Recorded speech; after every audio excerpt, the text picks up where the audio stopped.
It's been a challenging few weeks, and I think the conversation surrounding Bud Light has moved away from beer, and the conversation has become divisive. And Bud Light really doesn't belong there. Bud Light should be all about bringing people together. And there's been impact on the business, and I think that's publicly covered on Bud Light specifically. Just like Bud Light, Target is in tears. Target blames backlash against Pride Team collections for 5.4% slump in sales, its first in 6 years. Target earnings just crossing the tape. Courtney Reagan is here with the numbers. Court. Yeah, Melissa, so let's get through this. There's a lot here. Target's second quarter earnings coming in at $1.80 per share. That's 41 cents above consensus, but the profit was not driven by sales. Revenue at $24.77 billion, below $25.16 billion estimated. Also slashing full-year earnings guidance. This even after this quarter's huge beat. So it's now expecting between $7 and $8. That's down from $7.75 to $8.75. It's also bringing down its sales expectations to mid-single-digit declines rather than low single-digit decline to low single-digit increase.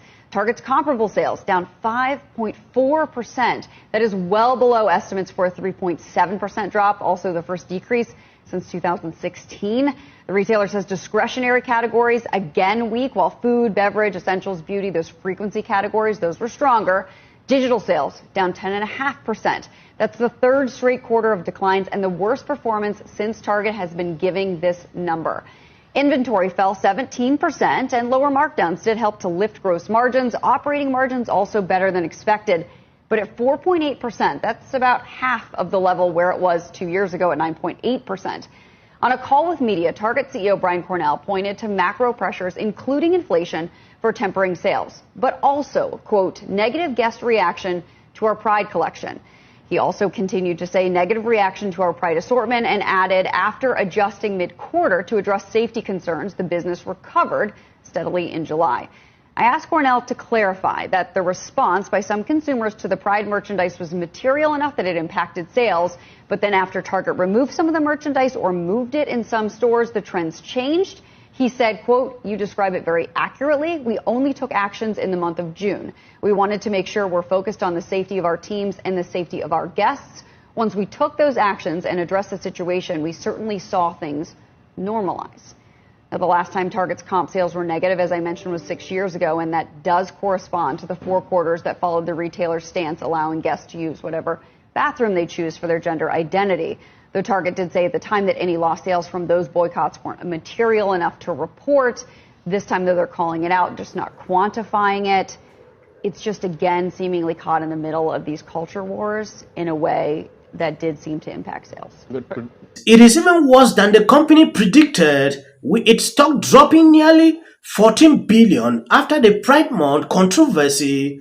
Millions pledged to boycott the company after the campaign, with several stores moving their display to similar areas in the back. The Pride product selection include a variety of cloth and home goods, including a lime green adult pumper suit with a war gate emblazoned on the back and mug with a label reading gender fluid. Others criticized it for swimwear that advertises the dog-friendly constructions and extra crotch coverage. The design is made to help conceal a person's private part. Stock for Target dropped 27% over the last year, and profit came in higher than Wall Street expectations.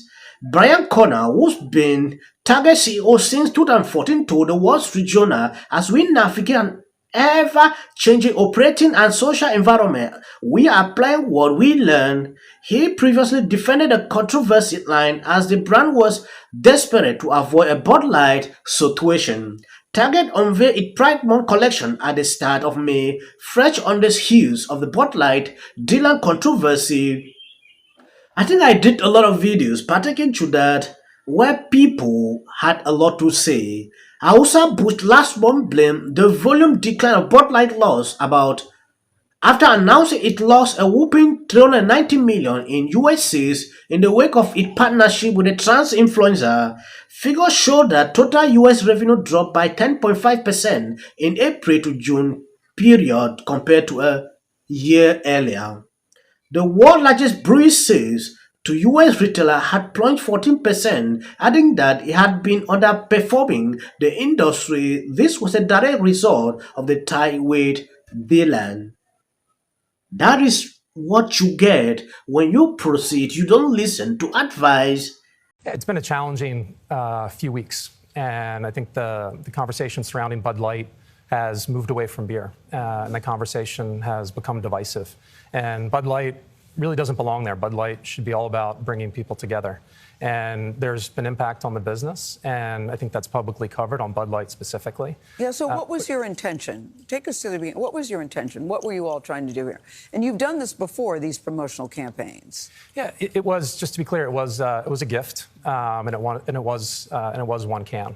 But for us, as we look to kind of the future and we look to moving forward, we have to understand the impact that it's had, and like I said, that impact has taken place.